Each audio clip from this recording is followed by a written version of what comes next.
Iran vows harsh revenge after a U.S. airstrike in Baghdad kills elite force commander Qasem Solimani.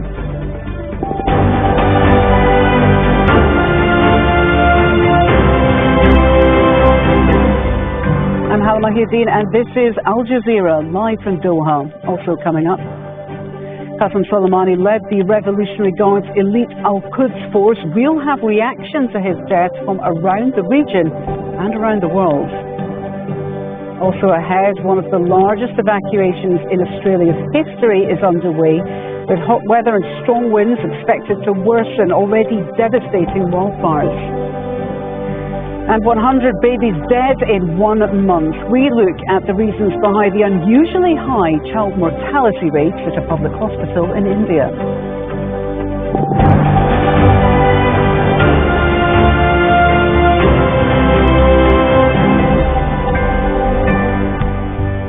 Iran's Supreme Leader Ayatollah Ali Khamenei has called for 3 days of national mourning after a U.S. strike killed a senior commander of Iran's Revolutionary Guards, Major General Qasem Soleimani. Khamenei warned of harsh revenge and said the incident would double Iran's resolve to resist the United States. We begin our coverage with Al Jazeera's Zain Basravi. Heartbreak in the upper ranks of the Iranian military at the official announcement of the death of Major General Qasem Soleimani, the commander of Iran's Quds force, the Revolutionary Guard unit responsible for foreign operations. Soleimani was killed in a U.S. drone strike in Baghdad.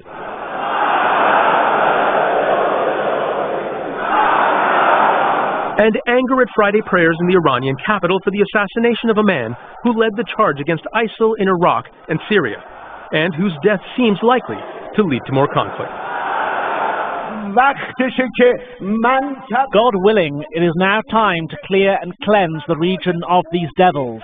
It is now time to show more resistance to the Americans and show our resistance with action, to tell those Yankees to get out of here, get lost. In the early hours of Friday morning, shortly after arriving at Baghdad International Airport, U.S. missiles killed Soleimani and his close ally, Abu Mahdi al-Muhandis. Other members of the group were also killed in the attack. A drone strike hit their convoy as they left the airport. For Iran's Supreme Leader Ayatollah Ali Khamenei, Soleimani was a trusted confidant, a member of his inner circle. His killing in a targeted attack, the most extreme escalation in tensions between Tehran and Washington in recent years. Khamenei warned there will be revenge. The cruelest people on earth assassinated the honorable commander who courageously fought for years against the evils and bandits of the world. Soleimani's martyrdom will make Iran more decisive to resist America's expansionism and to defend our Islamic values.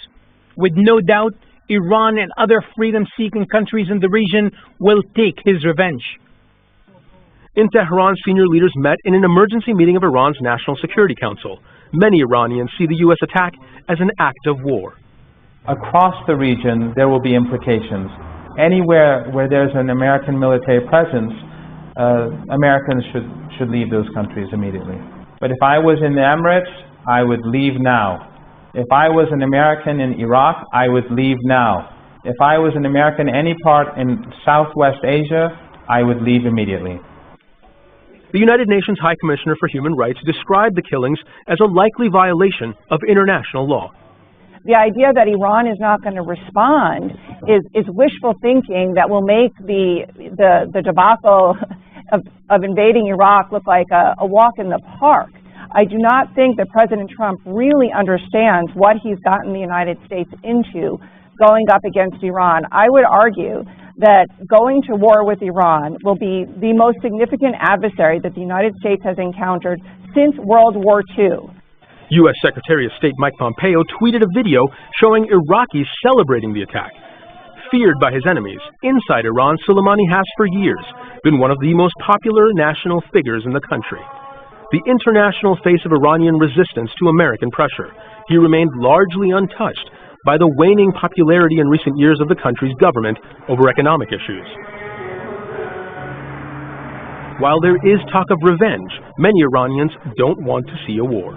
مطمئنا خشونت‌ها رو بیشتر می‌کنه ولی Mr. Trump unfortunately acted decisively, saying that we won't go for war, but pushed the issue to war. The leaders must exercise restraint so that the tension in the region wouldn't increase further, because this can have very serious consequences for the countries in the region. It will definitely increase violence, but I fundamentally disagree with violence and conflict. I believe people moving toward peace and negotiation to reach their goals is much better.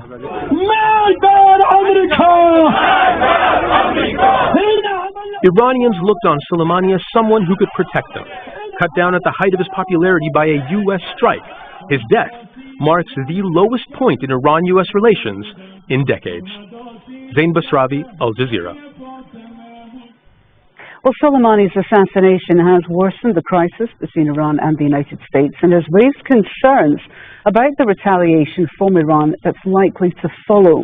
U.S. President Donald Trump tweeted about the attack in the last hour. He said General Qasem Soleimani has killed or badly wounded thousands of Americans over an extended period of time and was plotting to kill many more, but got caught. He was directly and indirectly responsible for the death of millions of people, including the recent large number of protesters killed in Iran itself. Let's get more now from Alan Fisher. He's at the Pentagon. Alan, just talk us through some of the reaction that we've heard from the United States.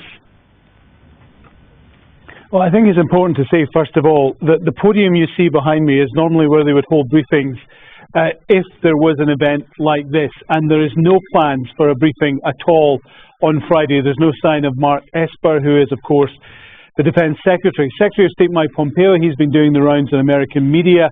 He says that after this attack, decisive action by the President of the United States, then Americans are safer. But there's a contradiction there as well, because while he's claiming Americans are safer, there's also an advisory from his very own State Department urging Americans in Iraq to perhaps leave the country.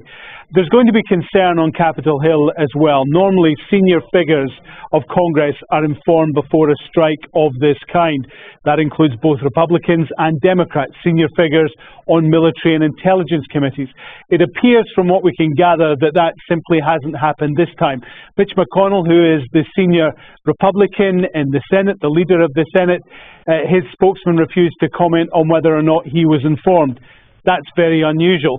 Kevin McCarthy, who is the leader of the Republicans in the House, we know he was informed because he was actually at Mar-a-Lago, Donald Trump's private estate, where he's spending the Christmas and New Year vacation. He posted a picture saying it was a brave decision by Donald Trump.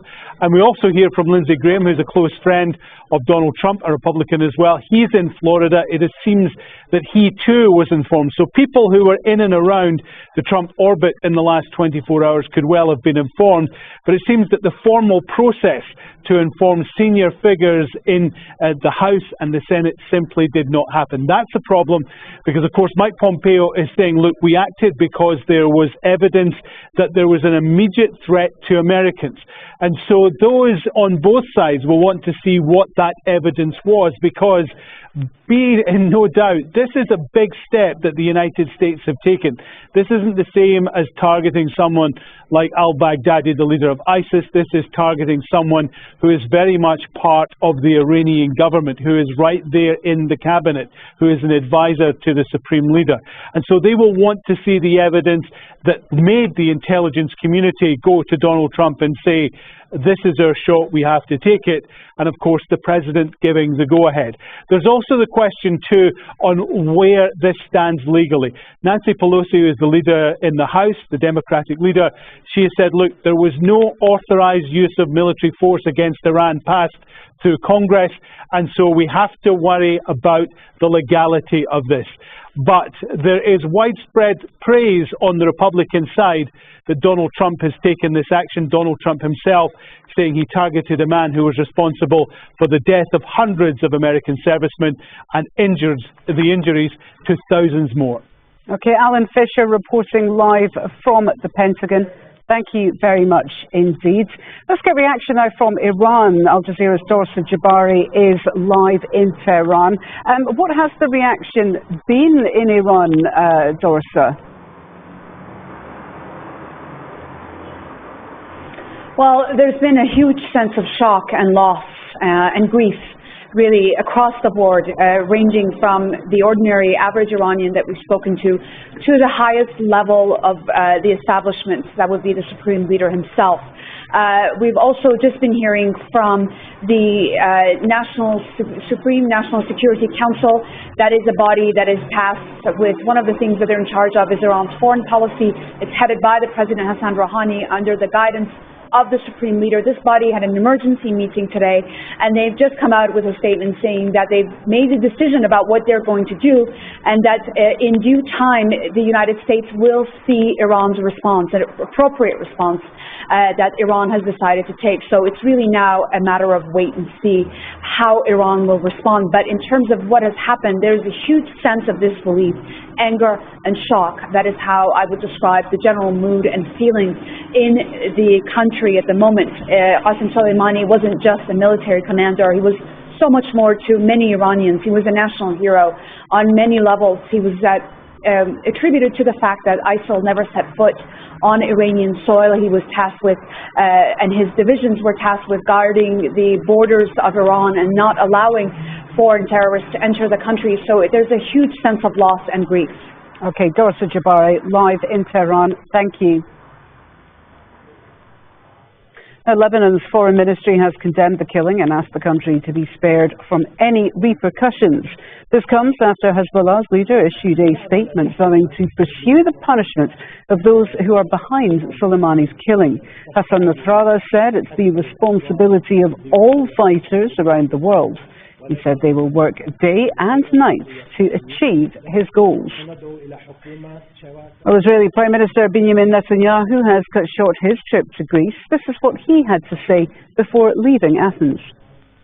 Just as Israel has the right of self-defense, the United States has exactly the same right. Qasem Soulaimani is responsible for the death of American citizens and many other innocent people. He was planning more such attacks. President Trump deserves all the credit for acting swiftly, forcefully, decisively. Israel stands with the United States in its just struggle for peace, security, and self-defense. Thank you. Well, Lawrence Korb is a former U.S. Assistant Secretary of Defense. He says it's likely that the United States will see Soleimani's death as a protective measure. I think the United States justification is going to be that this was a preemptive attack, that we killed the two military leaders to prevent them from attacking more American men and women in Iraq. And remember, we're there legally this time. This is not the invasion. We left in 2011. The Iraqis asked us to come back. So we're there at their request. And the idea that the Iranian led popular, military forces are trying to get us out, that's acting illegally. We're there very legally. We have, only thing we've been doing is going after ISIS. We have not attacked Iran. So I think the United States probably had pretty good information that Soleimani was behind these attacks, which, there were 11 attacks. One ended up, killing an American, and that he was coming in to plan more attacks. And so that's why, we decided that we needed to take them out. And I guess the real question is, the ball now is in Iran's court. How are they going to respond? They're having the meeting. What will they do? Well, there's no doubt about the fact, and I think earlier you had a statement or tweet from Senator Chris Murphy from Connecticut, and he said, what is the authorization? And I agree, we do need a new authorization. We can't rely on what was passed back in 2001 and say that justifies, what the president is, has done. And again, under international law, I would disagree in the sense that we were invited back by Iraq and somebody attacked our forces who were there legally. So I think that is a little bit, nebulous here about, whether we violated international law, because our troops were not attacking any Iranian or Iranian-associated forces there. We were focused only on ISIS and training the Iraqi military. This was much different than when we invaded back in 2003, which everybody agrees was the wrong thing to do. Still to come on Aljazeera, we'll bring you the clean-up operation in Indonesia's capital after some of the worst flooding in decades.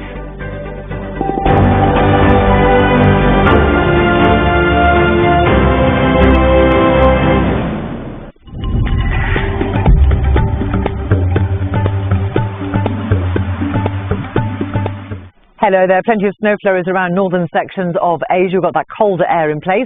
Quite a bit of cloud has been streaming through in the last few hours, and certainly plenty of cloud as well, as you can see here, coming through the interior of China. So as we head first of all across the Korean Peninsula, some cloud, but it should be mostly dry.